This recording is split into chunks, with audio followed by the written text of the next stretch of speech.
ce qui pourrait être en lien avec les grandes réformes que nous sommes en train de faire et les difficultés que nous constatons par-ci par-là au niveau des communautés et au niveau du pays. Et cet investissement, ça demande aujourd'hui un investissement en lien avec le respect des lois.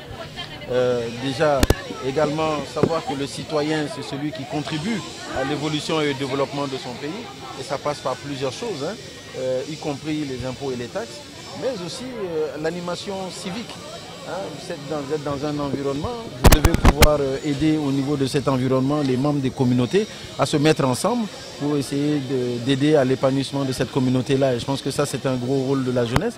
Une des choses qui est très importante et qu'il était important d'attirer, c'est qu'aujourd'hui, les jeunes aujourd'hui, ce sont des penseurs, des nouveaux penseurs avec les nouvelles technologies, les innovations, la créativité.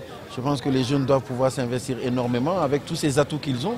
Et aujourd'hui, vous savez, avec tout ce qui est WhatsApp, Facebook, Twitter, je pense que ce sont des canaux de communication qui aujourd'hui permettent de véhiculer énormément d'informations, mais également apprendre des autres, apprendre d'autres et voir comment contextualiser ça. Je pense qu'ils ont un rôle énorme aujourd'hui à jouer.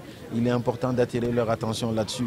Les efforts qui sont menés par les plus hautes autorités, ce sont des efforts qui ne peuvent être, on va dire, fortifiés et solidifiés qu'avec l'accompagnement aujourd'hui de cette jeunesse consciente. L'État est le fruit d'une solidarité et il n'existe qu'à partir de cette solidarité. Tous les citoyens doivent y contribuer pour que l'État naisse et reste fort.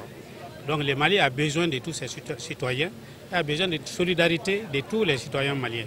Donc les jeunes étudiants sont les vecteurs de cette compréhension, mais aussi les vecteurs de cette sensibilisation du reste de la population pour que notre pays puisse bénéficier de la solidarité et que cette solidarité puisse permettre de résoudre les grands problèmes auxquels le Mali fait face, notamment par exemple les problèmes de la crise énergétique. Vous constatez vous-même que déjà les fruits de la solidarité ont commencé à donner donc des signes positifs. Et cela va se poursuivre, mais pour cela, il faut que chacun et chacune ici, n'est-ce pas, donc s'y mette et mette des siens, contribuent pour que l'État puisse gérer de manière judicieuse ces fonds qui est prévu pour prendre en charge les infrastructures en question. Donc cette intervention a été bien comprise par les étudiants et par tous ceux qui étaient présents. Donc nous avons été tout naturellement émerveillés.